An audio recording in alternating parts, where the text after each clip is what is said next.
the leader in talk radio on the Internet, right here on K98Talk.com.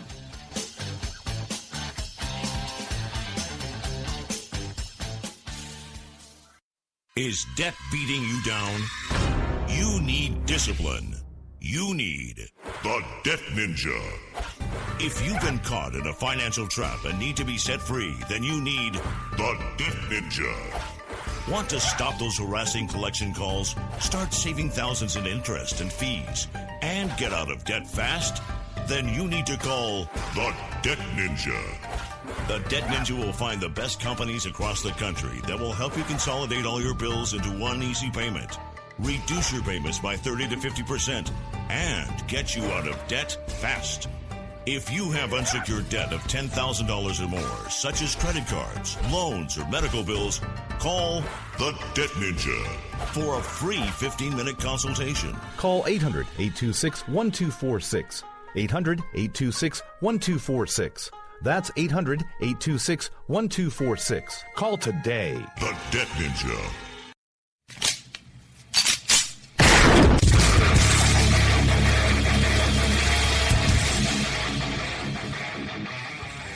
This is Slickery Trigger for Rebel Road Tactical. With proper care and feeding, your pistol will be ready when you need it. There to save your life. Shouldn't your gear be that good? Whether you need a holster for comfortable everyday carry or a tough-as-nails holster for your next training course, Rebel Road Tactical has what you need. Check us out on the web at rebelroadtactical.com.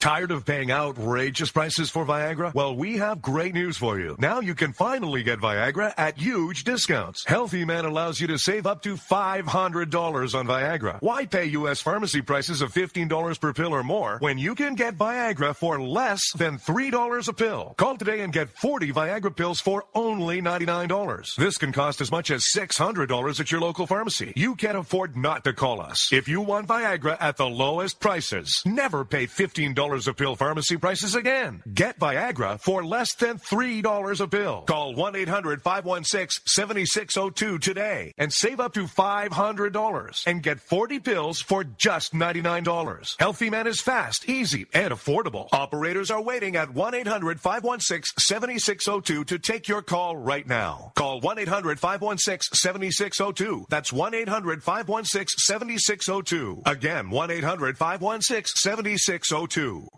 In these uncertain economic times, you've got to do whatever you can to save money. One of our biggest expenses can be our cars, especially when unexpected repair bills hit. Not anymore. If you own a vehicle with less than 130,000 miles, is less than 12 years old, has a warranty about to expire, or even no warranty at all, you could stop paying for car repairs. Roadside assistance, towing, and rental coverage are all included. Don't wait for the next repair. Make one free call right now to see if you qualify. If your vehicle is less than 12 years old, has less than 130,000 miles, even if it's out of warranty, paying for car repairs can become a thing of the past. Call us right now and get your car protected before your next repair bill hits. Get protection and no more repair bills. Call 800-696-1030. Again, 800-696-1030. That's 800-696-1030. 800-696-1030.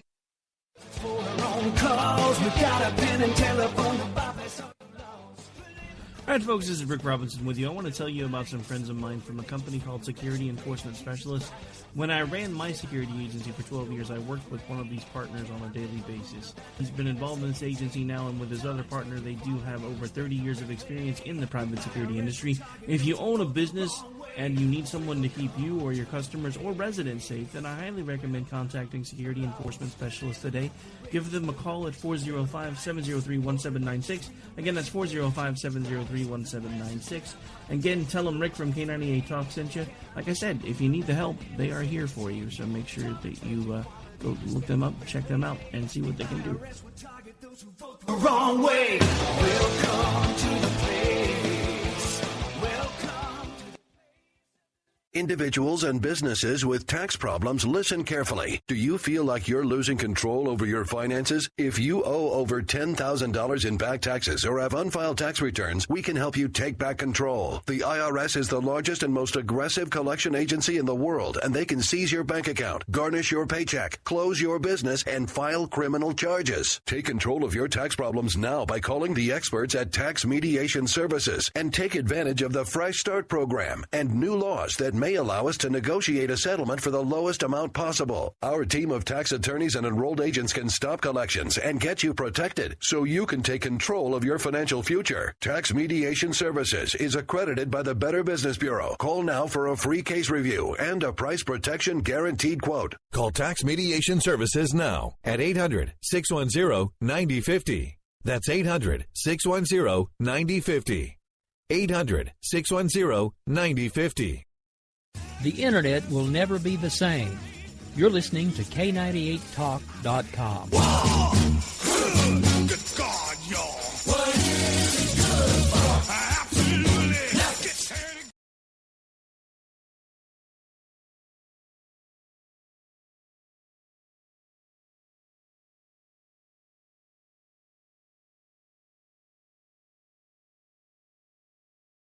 And so, my fellow Americans, ask not what your country can do for you. Ask what you can do for your country. Freedom is never more than one generation away from extinction. We didn't pass it on to our children in the bloodstream.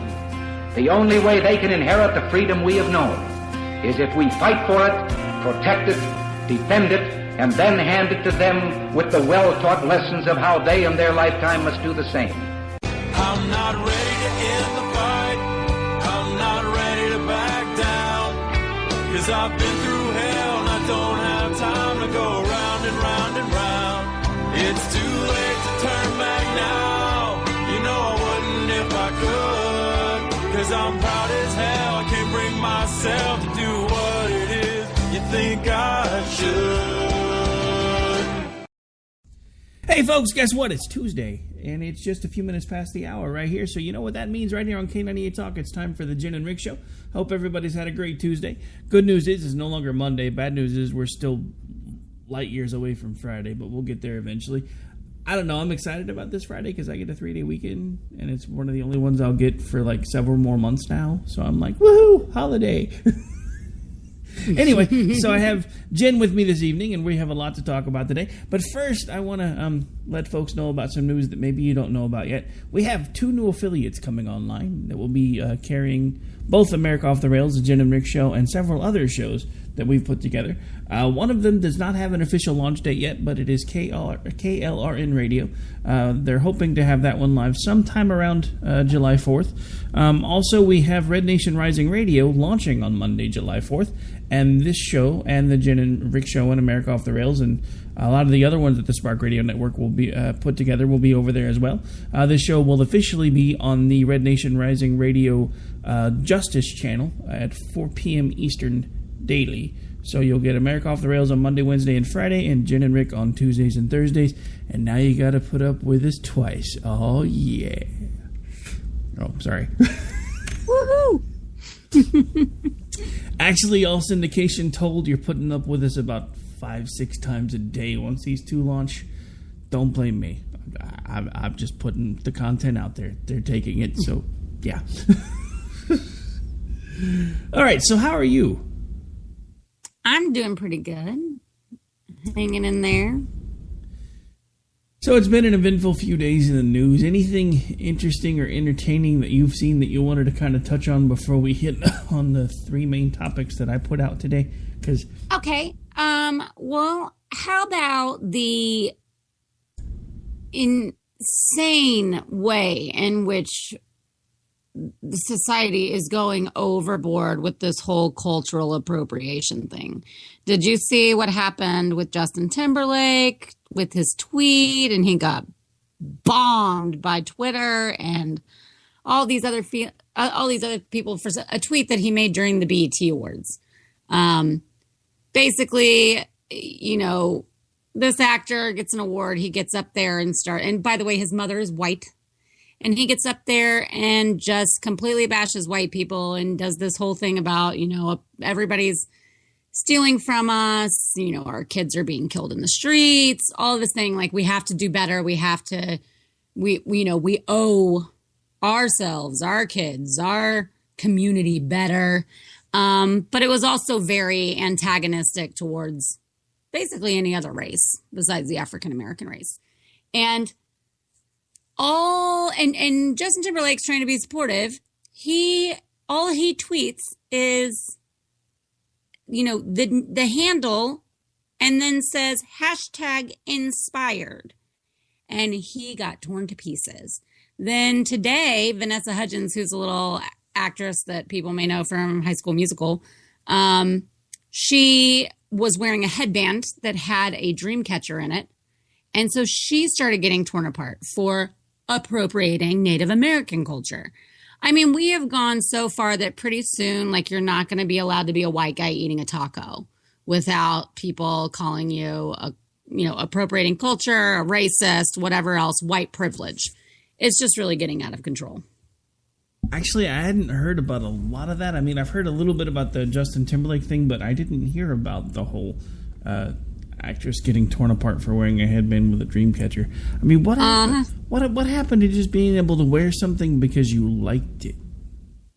Well, what also with the Justin thing, what happened to being able to be, this has gone so far that he's not even allowed to be supportive? Like, a white person isn't even allowed to comment at all.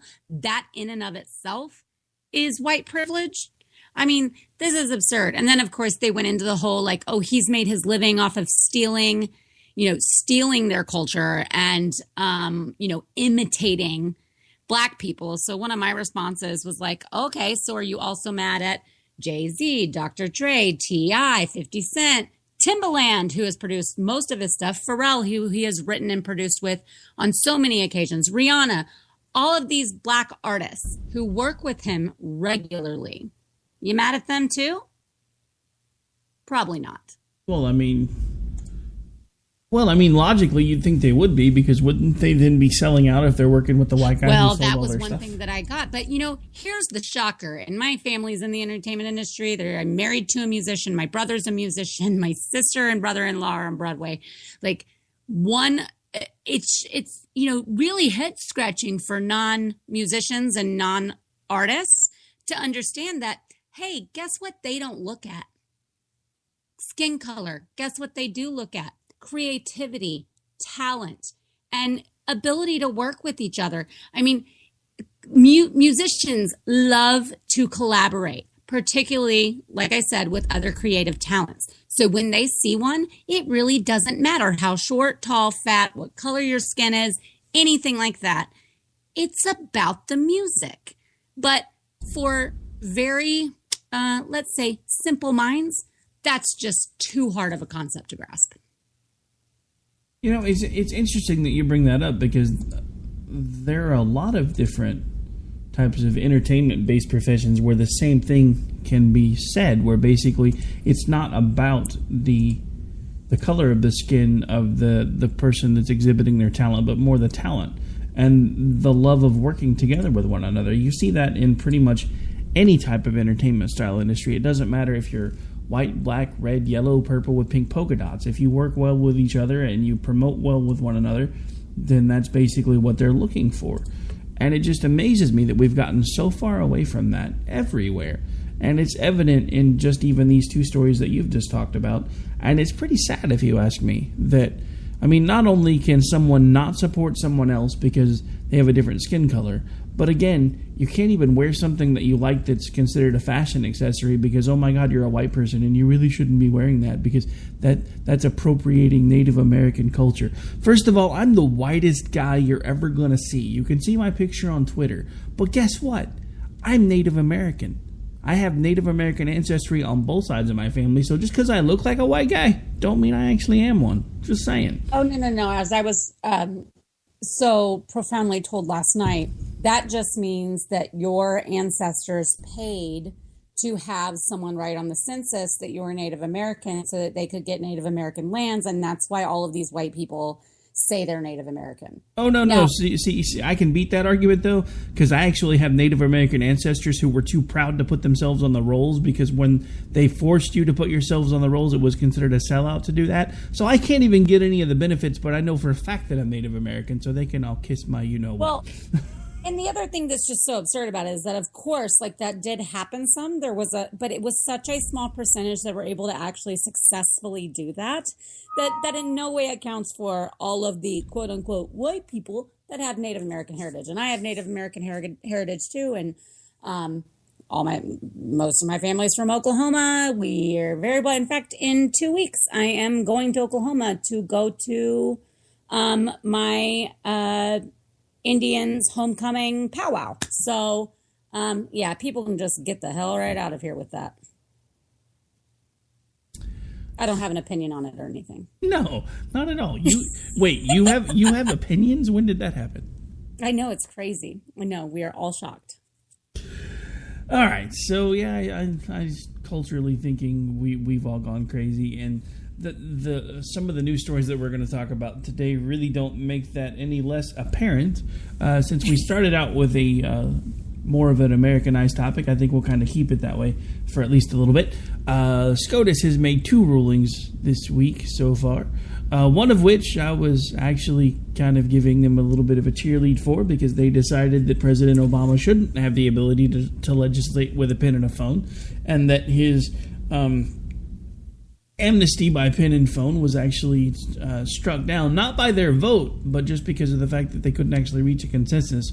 So since there was a 4-4 split, because we don't have the 9th justice yet, the lower court's ruling was upheld, which found that action unconstitutional. So for once, the court actually worked as intended, and then they went all judicial... What word am I looking for here? Oh, judicial activism. Yeah, that's it. They went straight from basically not even being able to make their mind up well enough on something that they knew was unconstitutional, so they just kicked it back down to the lower court and said, whatever, split decision, it stands. But hey, this abortion thing, that was wrong. We're gonna overturn that. I have one question. They use Roe v. Wade all the time as their basis for why abortion should be legal, but the language in Roe v. Wade is very specific. There's 3 very important words: safe, legal, and rare.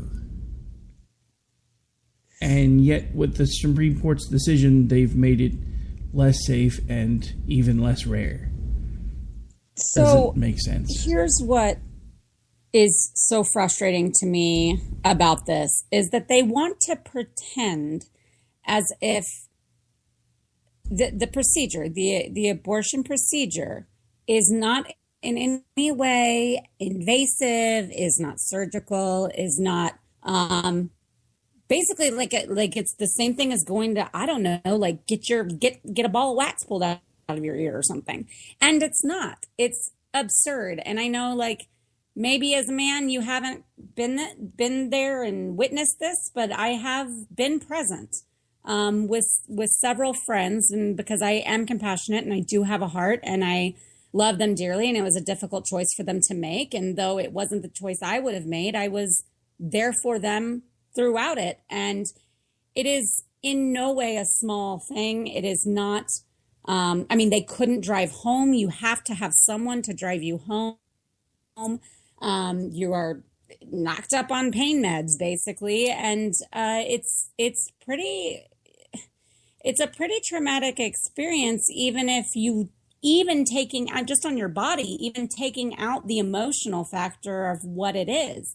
So basically what Texas was trying to say, in an effort to curb them, admittedly, is that also to make them safer, to require some of the same standards and regulations that they require for places such as, offices where you get your wisdom teeth taken out. I mean, seriously, in order for me to go get my wisdom teeth taken out, there have to be ambulatory services,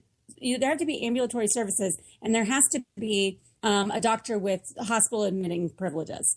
And that is the main portion of that Texas was trying to require for clinics that provide abortions. And it boggles my mind that just wouldn't be an automatic duh. Well, it should be an automatic dub, but there's a reason why it's not. Just saying.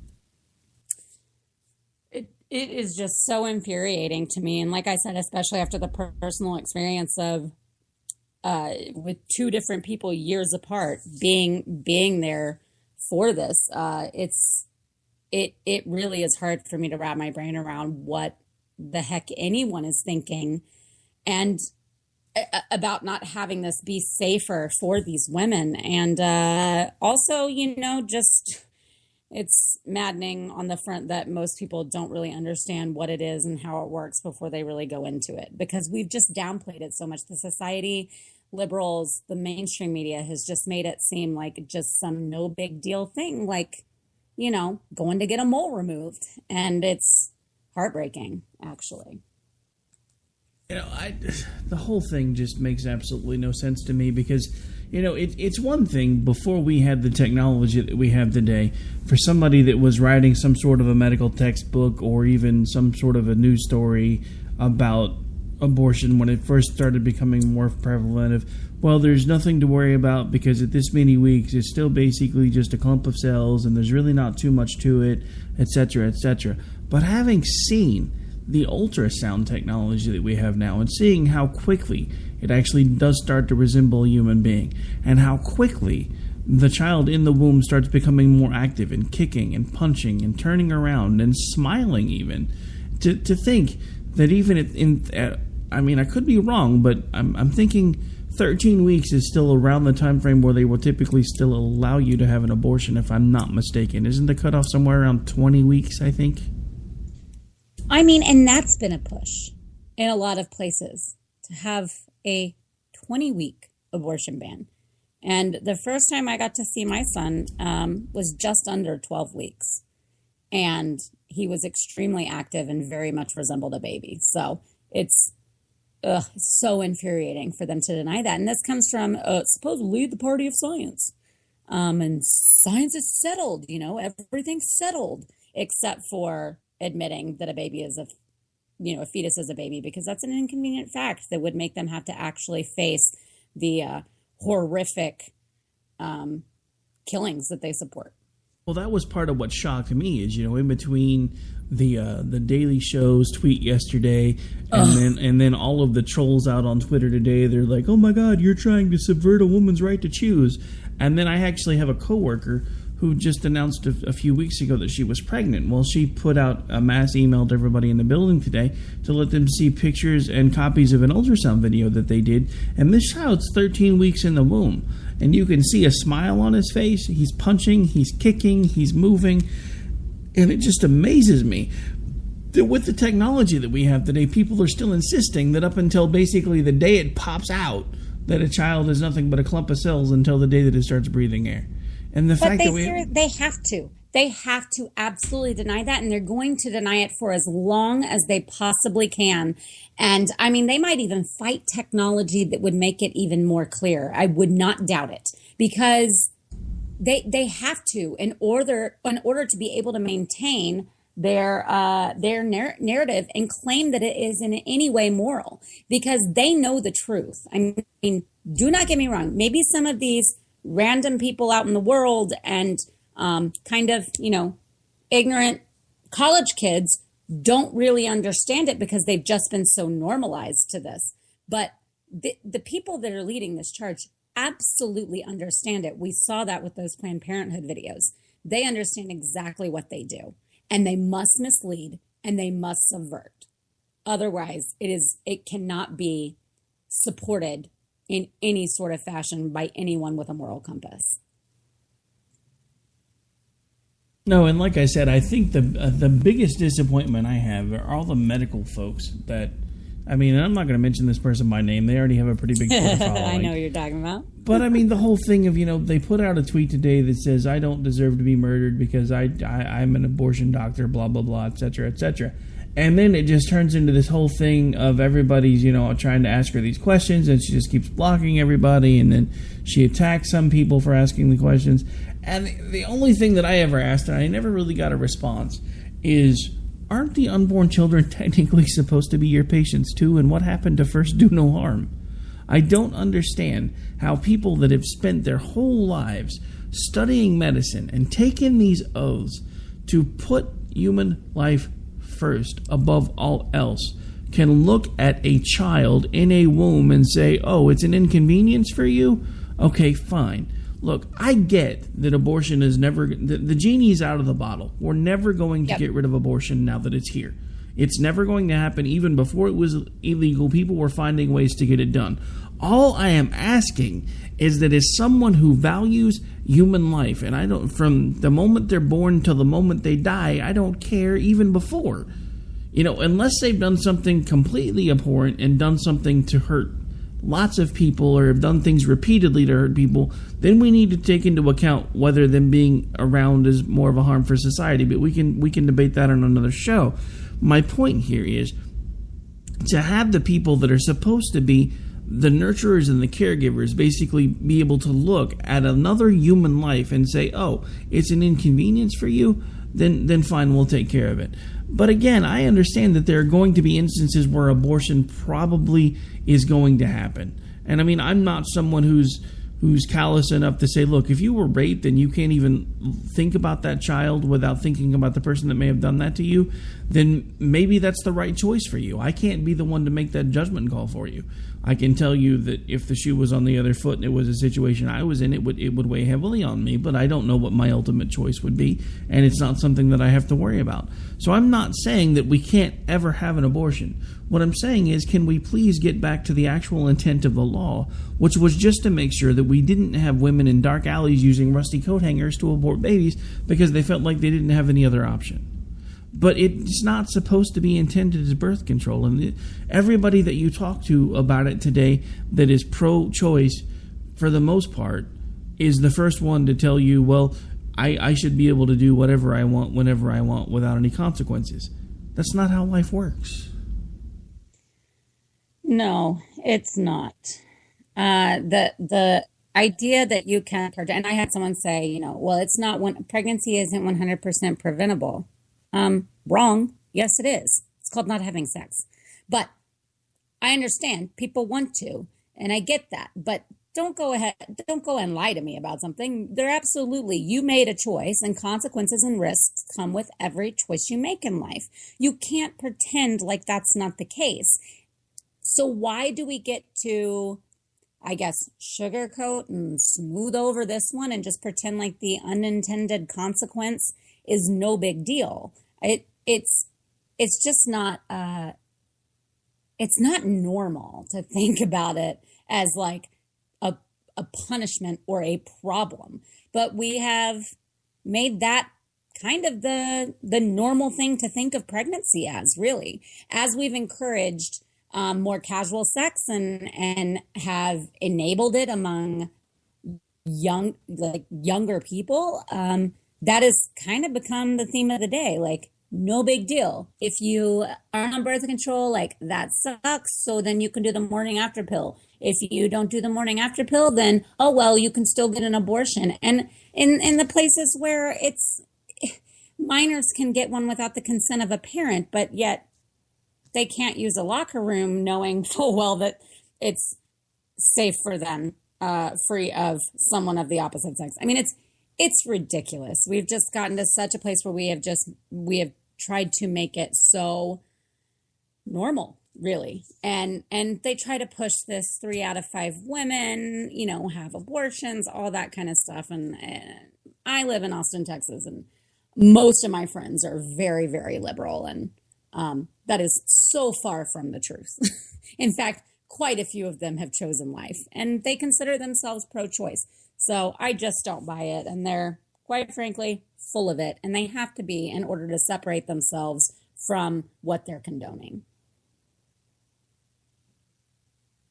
All right. Well, there we have it. Jen having one of those rare opinions again. No, I'm just kidding. All right.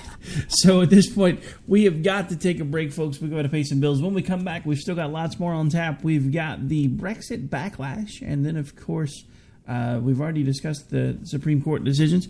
In segment 3, we will actually come back and talk about kind of a continuation of the theme from last week. Remember last week when we talked about the EU wanting to make robots people, while the dude in Vegas married a cell phone. So we've got some audio about that, and we'll talk about that when we come back as well. Stay tuned. We'll be back here in just a couple of minutes right here on K98 Talk. You are listening to the Jen and Rick Show live on Tuesday night. Ready to back down, 'cause I've been through hell and I don't have time to go round and round and round. It's too late to turn back now. You know I wouldn't if I could, 'cause I'm proud as hell. I can't bring myself to do what it is you think I should. Individuals and businesses with tax problems, listen carefully. Do you feel like you're losing control over your finances? If you owe over $10,000 in back taxes or have unfiled tax returns, we can help you take back control. The IRS is the largest and most aggressive collection agency in the world, and they can seize your bank account, garnish your paycheck, close your business, and file criminal charges. Take control of your tax problems now by calling the experts at Tax Mediation Services and take advantage of the Fresh Start program and new laws that may allow us to negotiate a settlement for the lowest amount possible. Our team of tax attorneys and enrolled agents can stop collections and get you protected so you can take control of your financial future. Tax Mediation Services is accredited by the Better Business Bureau. Call now for a free case review and a price protection guaranteed quote. Call Tax Mediation Services now at 800-610-9050. That's 800-610-9050. 800-610-9050.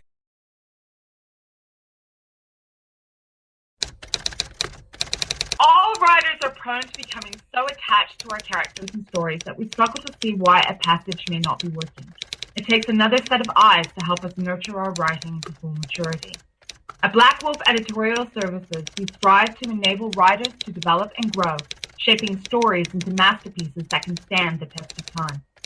Editing services are provided for all genres and all age categories. Services range from critiques of the short story through to the line edits of the full-length novel and copy editing for those preparing for publication. We also offer assistance on generating a writer's bio for your websites, as well as help with those book blurbs and promotional material. We won't abandon you to the masses. We want to celebrate with you in your successes. Black Wolf Editorial Services, nurturing your writing into maturity. For a full list of services and prices, visit us at blackwolfeditorial.com.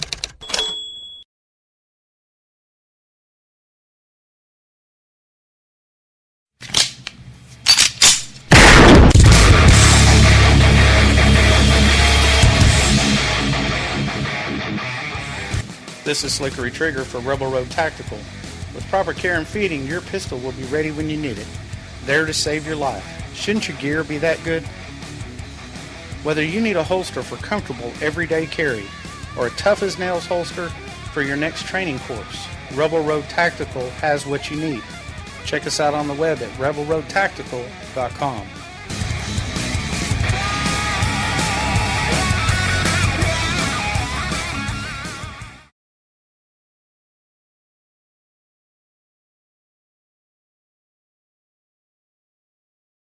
Think fast.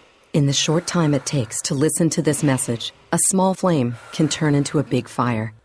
Several minutes more, and thick, poisonous smoke may have filled your lungs and reduced your ability to respond. Give it 5, and your entire home may be filled with flames. Keep breathing. We've got you. Don't let your world go up in smoke. Have working smoke alarms and always stay in the kitchen when cooking at high temperatures. Learn more at usfa.fema.gov because fire is everyone's fight.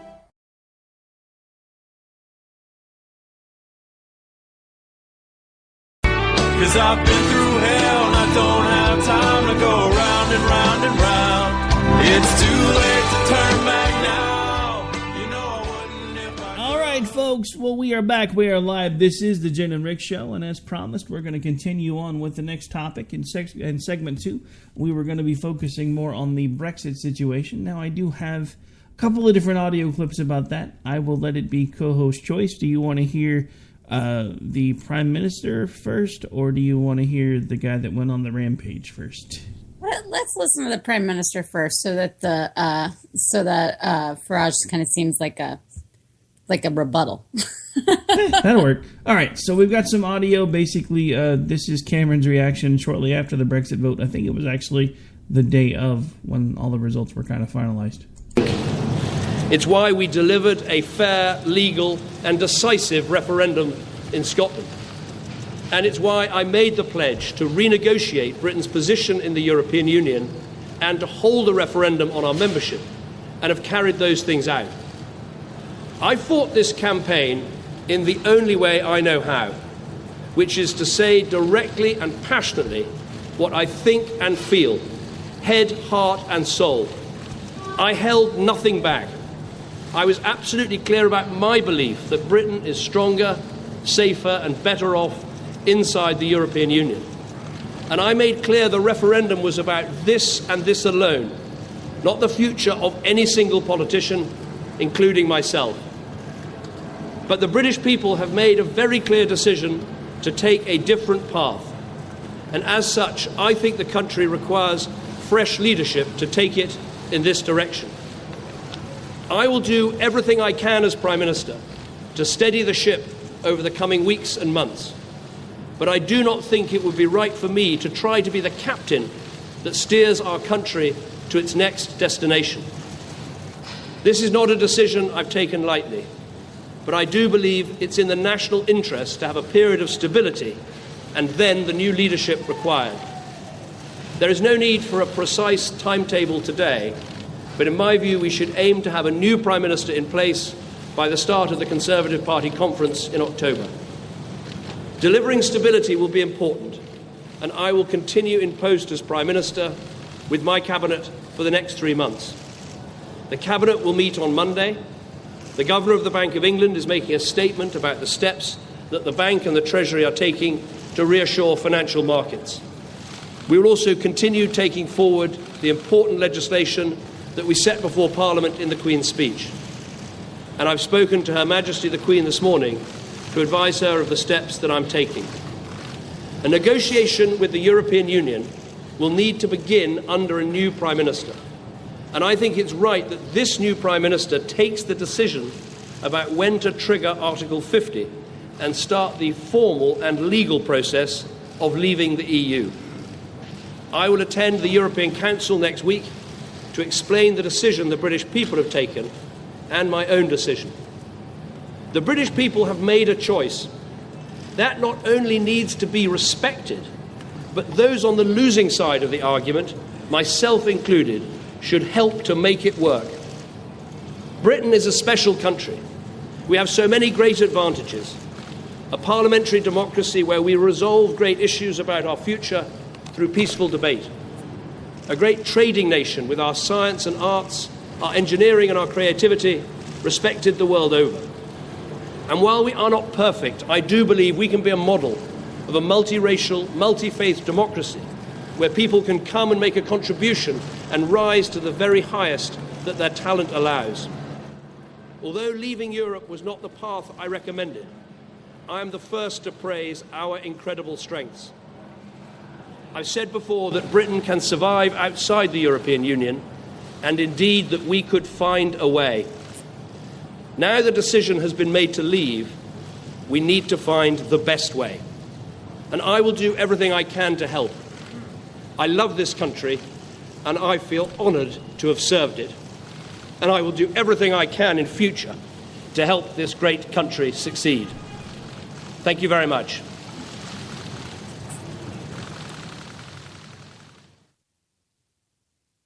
Okay, so that was Prime Minister Cameron basically falling on his sword after he backed the Remain camp and Britain told him to go. Well, I won't finish the rest of that sentence. Sorry if I seem a little discombobulated. I thought my co-host was sending me a message about the background noise. Apparently, Skype is monitoring our phone call. Because it was like, hey, you seem to have a lot of background noise on this call. Would you like me to help you make some adjustments? I'm like, what? Oh, wow. Yeah, that was a little creepy. I'm like, oh my God, it's Scarlett. But yeah, I don't guess it realized that I was playing audio and it was a live recording, so I didn't really go through and try to edit out the noise from the background very much because I didn't want to I can quiet down that type of stuff, but it always tends to make the speaker's voice a little more tinny, and that annoys me more than the background noise. So, but anyway, I thought you were like saying, "Hey, there's a lot of background," and I realized that wasn't you. That was the Skype call telling me that it sensed a problem. That's so interesting. I'm a little creeped out by that. I'm not gonna lie. They're everywhere.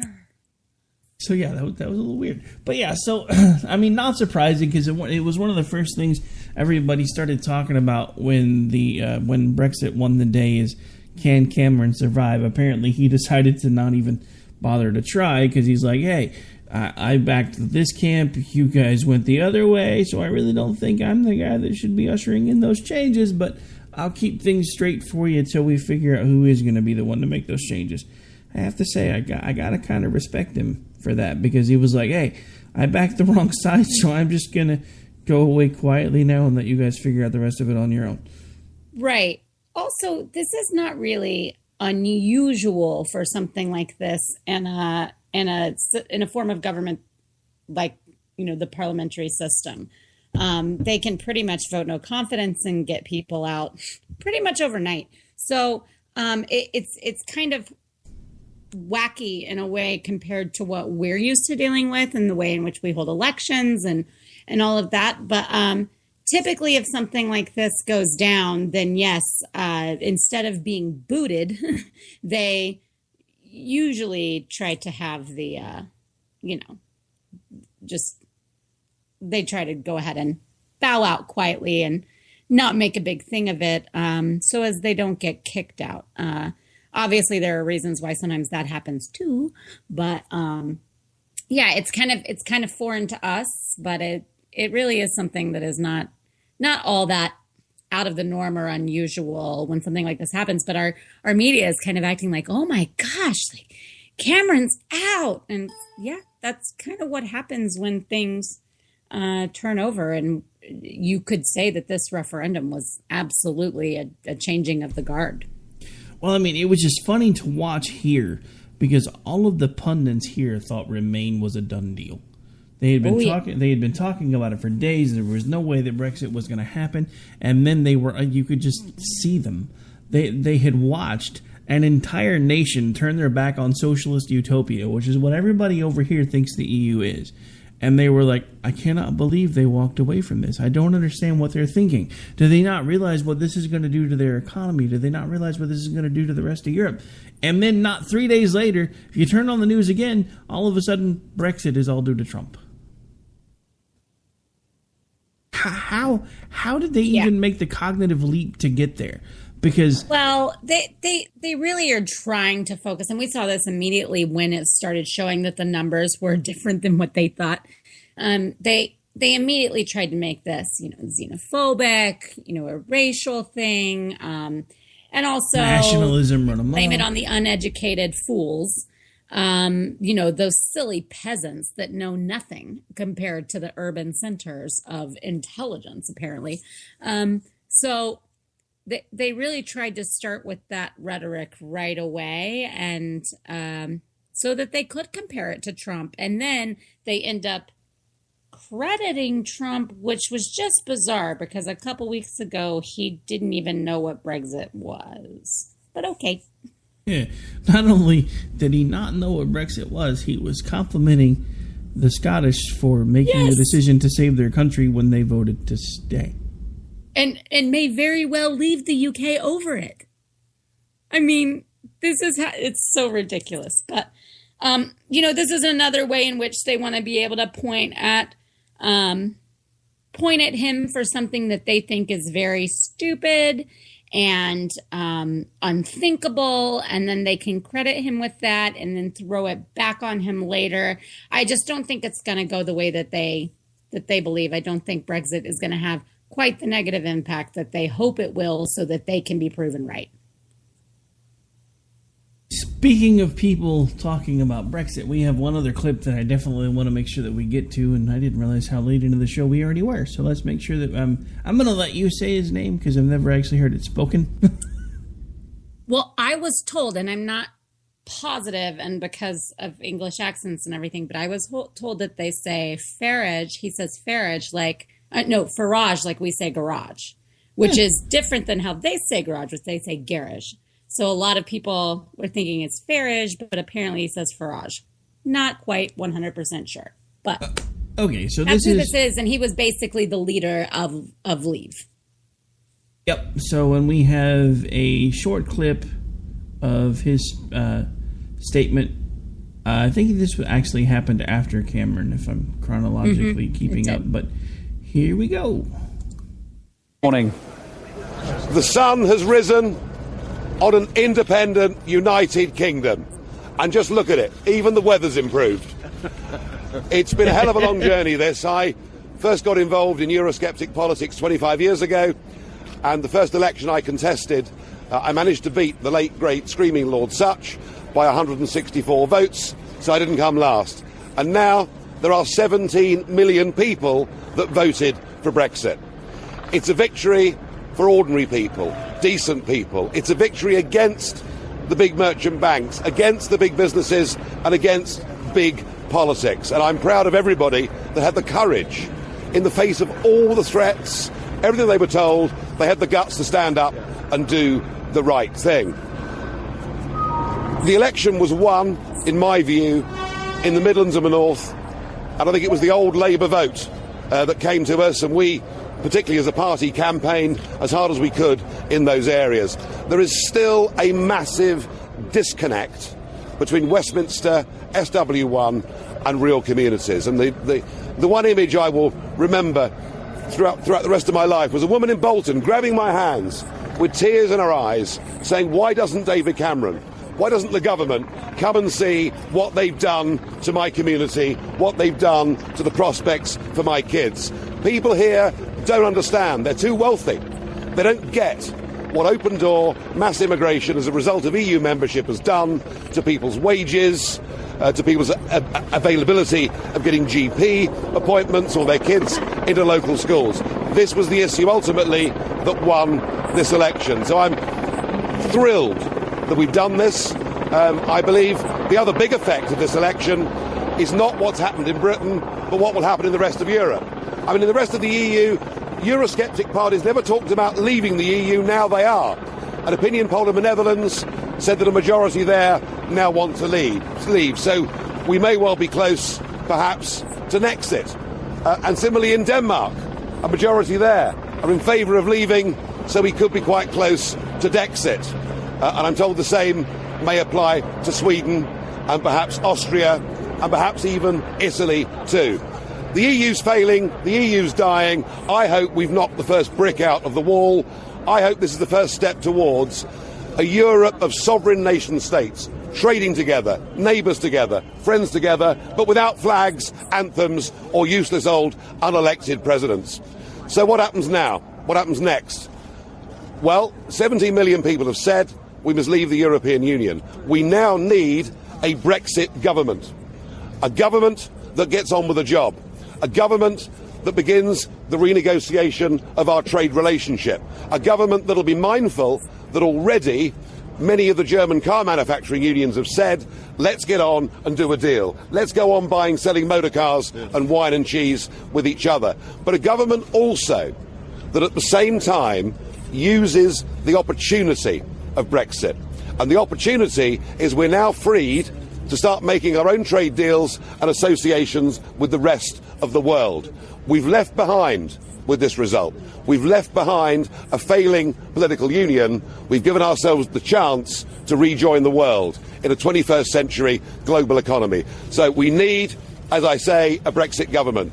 We need the negotiations to start as soon as humanly possible. We need to start thinking globally about our future. And the other thing I think that needs to happen is that June the 23rd needs to become a national bank holiday, and we will call it Independence Day. No, don't forget it. We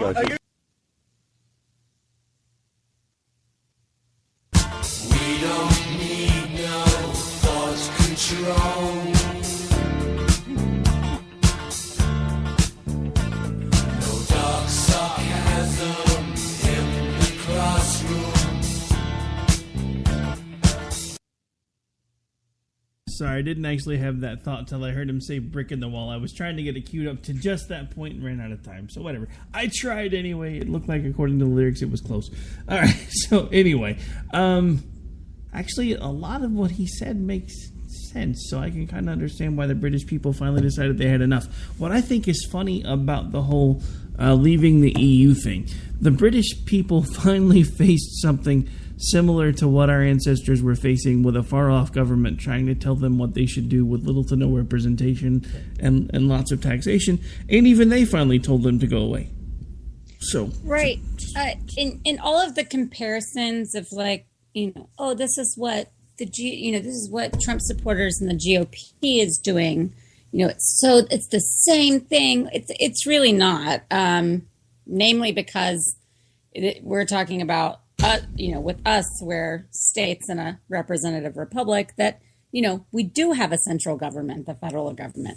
And it would be more similar to if we were all, and I think it may have been Kim Guilfoyle, but I think it was Dana Perino said the other day, she basically compared it to if you made an alliance and we had a union with Mexico and Canada, the headquarters and the ruling government being in Mexico City, and because of population or landmass or whatever, they could always outvote and overrule anything that the U.S.